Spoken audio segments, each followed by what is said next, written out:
At the beginning of the chapter, we see Hasu arriving at a quiet neighborhood just as the afternoon sun begins to dip behind the rooftops. The air is cool and filled with the faint scent of magnolia trees swaying along the narrow street. She walks slowly toward the small real estate office, her steps hesitant, as if every movement weighs a thought she can't quite shake off. Inside, a bright smile greets her.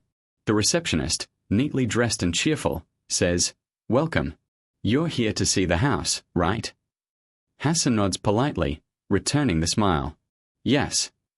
There's a calmness in her voice, but her eyes betray something else, an exhaustion softened only by the flicker of hope. Her gentle smile feels like that of someone who has been holding on for too long, waiting for a moment that might finally bring change.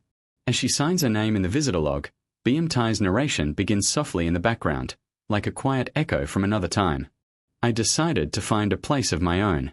No matter how small or cramped it may be, a person still needs somewhere to rest peacefully.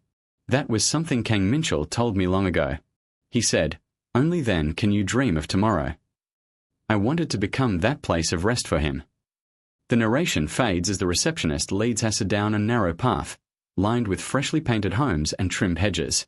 The neighborhood looks almost too perfect, like a photograph that's been edited to hide its flaws. Birds perch on the fences, chirping in harmony with the distant hum of traffic. "This way, please," the receptionist says brightly. "You'll love this one. The bathroom, kitchen, everything flows perfectly. You can start cooking or washing right away." Hasu follows her inside the house. It's neat, clean, and compact. Sunlight spills through the curtains, catching tiny dust particles that float lazily in the air. The receptionist moves from room to room, speaking with the enthusiasm of someone trying to fill silence with optimism. "The layout's been carefully designed," she continues, "for perfect flow. You see this space? It's part of our new Flangpian concept, a revolutionary master bedroom design. Top quality fittings, modern storage, and a calm energy that helps you feel at peace." Hasu listens, but her thoughts drift elsewhere. Her eyes move from the small living area to the narrow hallway, imagining furniture that won't fit, laughter that might feel too loud for such a small space. Considering my situation, she thinks, I should be grateful even for a place like this. But the thought doesn't settle. Doubt creeps in like a slow fog. Will this really be okay? She pictures Taiha, his tall frame always bending slightly under low ceilings, his habit of stretching out on the floor when space runs out. Even our current place feels cramped, she sighs inwardly. This one seems even smaller. Her chest tightens a little. If he sees this place, the child will be even more upset, she murmurs under her breath, as if saying it aloud might make it real. The receptionist, oblivious to her inner storm, turns with a cheerful smile. "So, are you the one who'll be living here? Newly married, perhaps?" The question catches Hasu off guard. "Ah, yes," she stammers. "I thought so," the woman says, laughing lightly. "You have that look. But if you have a husband, this place might be a bit too small for two people, haha." For a second, Hasu freezes. Husband. Earlier, she had told her that she had a boyfriend. The lie feels small but heavy, like a pebble dropped into still water. It's fine, she tells herself quickly. Anyway, Taiha often stays over. Explaining everything would just be too complicated. She forces another smile, nodding politely. The receptionist continues, leading her toward the bedroom. "By the way," she says in a casual tone, "when do you plan to have kids?" The words hang in the air longer than they should. Hasu blinks, unsure if she heard correctly. "Excuse me?" she asks softly. The receptionist chuckles, waving a hand. "Oh, I just mean, if you're planning to have children, I can show you something a bit bigger. Once a child comes along, this place won't do. Kids grow fast, you know, and they need space to run around. Otherwise, they'll feel stifled." The silence that follows is heavier than before. Hasu looks around the tiny room, at the empty shelves, the blank walls, the faint hum of the refrigerator in the other room. It suddenly feels like a space that belongs to someone else, someone with lighter worries and clearer dreams. Her gaze softens as she lowers her eyes. A small, almost invisible smile tugs at her lips, though it doesn't reach her eyes. After a moment, she whispers, "No, we don't." The words linger in the air, fragile and final, like dust floating in the sunlight before slowly settling back to the ground. Outside, A breeze rustles through the trees, carrying with it the faint echo of BM Tai's voice once again. I wanted to become that place of rest for him. In the next scene, we see an office where a girl is sitting. A boy comes up to her and says, "I'm sorry, he's not feeling well again today." The girl simply replies, "It's fine." Soon after, she goes to meet BM. The moment she steps through the gate, she sees him. BM looks deeply troubled, unable to focus on his work. He seems to be weighed down by something serious. A narration plays over the scene. There is no scheduled work this morning. Could something else be? The girl notices a teddy bear in BM's hand and feels confused. Is this serious? She wonders. BM, lost in his thoughts, doesn't even notice her standing there. We then cut to BM taking a shower. As he washes, he looks at his neck in the mirror and suddenly remembers something. "Ooh," he mutters.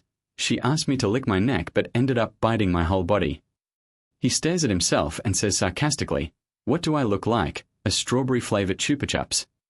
He steps out of the shower just as his assistant calls, "Young master." BM answers, "Yes, speak." The assistant says, "We found her, the woman your younger brother has been meeting." Lighting a cigarette, BM asks, "And a jumma?" The assistant replies, 10 years older. Divorced too. BM holds his head, bursts into laughter, and thinks to himself, "Damn, what a crazy bastard's taste. Haha. A used woman, and a jumma, haha." Then BM says aloud, "Don't you think he's been beaten so badly that his brain has gone bad? Unless something inside him is broken, how else could he develop such an obsession with leftovers thrown away by other people? I didn't know my little brother was living so boldly. But if she's just that, she's not someone we can use against father. Most likely, he's just playing with her." He pauses, then adds, "How long do you think this will last?" "I give it 3 months at most. The stronger the thrill, the faster the burnout sets in. Then should we just leave it be? I should at least see her face once." The next scene shows Hasu. Over it, we hear the same boy's voice in narration. I'm curious to see just how shameless a divorced woman clinging to a man 10 years younger can be. Things are getting interesting. We then see an innocent-looking boy standing against a wall. He approaches a group of men and asks nervously, "Excuse me, could I borrow a light, if you don't mind?" When they help him, he says, "Okay, thank you." But then his eyes linger on their faces, and fear spreads across his expression. These men are BM Tai and his assistant. Hasu, meanwhile, receives a message, "Work going well?" She replies, "Yeah. In my free time I've been busy looking at houses, and more than that, I didn't want him to know I was moving. Because I knew he'd want to help again. Fortunately, Taihar didn't find out why I was so busy. Even when I asked him not to come for a while, he obediently listened." We see Hassa lying in bed at night, thinking deeply, troubled. She tells herself, "I was the one who told him not to come.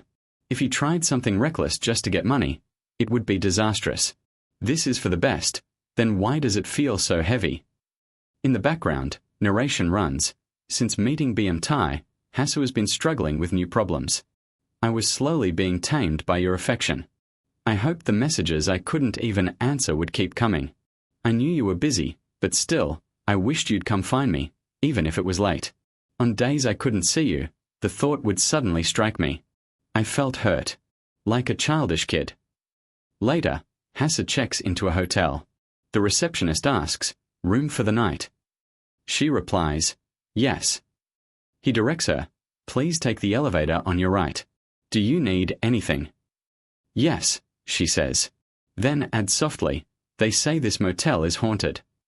In the next shot, we see BM. He says with a sly smile, "I'm scared. Won't you stay and keep me company?" A woman appears in front of him. BM looks out the window, and the woman stands right behind him. He turns toward her, and she says firmly, "Stop. I said stop. Turn around, and fulfill your duty as my husband."